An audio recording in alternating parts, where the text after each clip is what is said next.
Day in my life as a full-time creator ma. So, natutulog si Skyler niyan guys. So, magagawa kami ng mga gawain. Guys, kailangan ko na tupiin yung mga gamit ni Skyler. So, nung ano pa yan, Wednesday. And may alis nga kami ng Thursday. Matindi mo ng birthday party. So, ayan. Pag-uwi namin, ayun, nagkatrangkaso ako. So, nilagnat ako.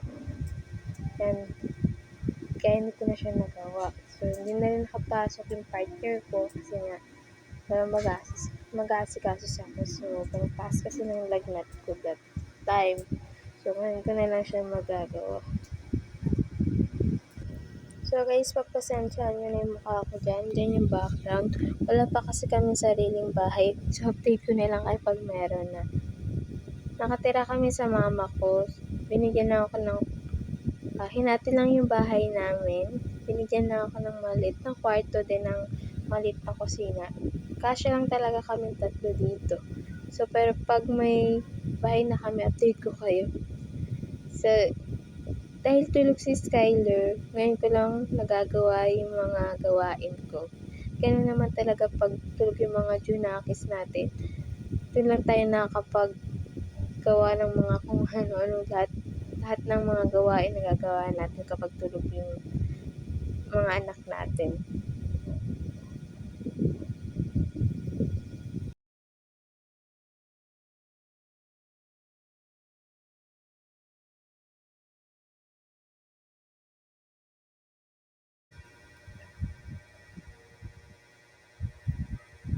The first nap pala yan ni Skyler guys. So 2 a.m.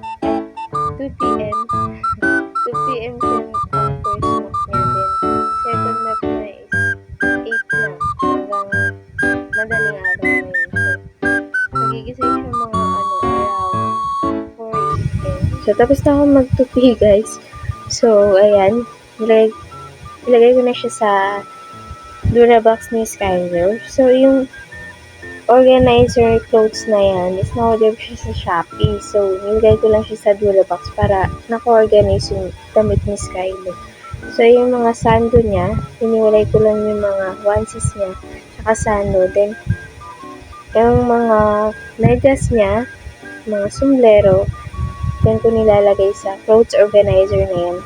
Pero nasa Durabox pa rin siya, guys. Gusto ko lang talaga naka-organize yung mga gamit ni Skyler, yung mga damit ni Skyler. Kasi nga, magulo siya, lalo na may maliliit. Lalo na yung mga bedyas, sombrero, maliliit na, So, nilagay ko siya dyan para hindi magulo. Tsaka madaling kuhanin. Kaya, sa Durabox niya, may mga clothes organizer siya dyan. So, ayan, papakita ko ng montage. Ayan. Next day na to ng vlog natin guys. So ayan, inaayos ko lang yung Durabox namin dyan, yung nasa taas. Inaayos ko lang yung mga baby needs ni Skyler, wipes, yung mga alcohol. Sobrang gulo din kasi ng gamit namin yan guys. Dahil nga, umalis na kami.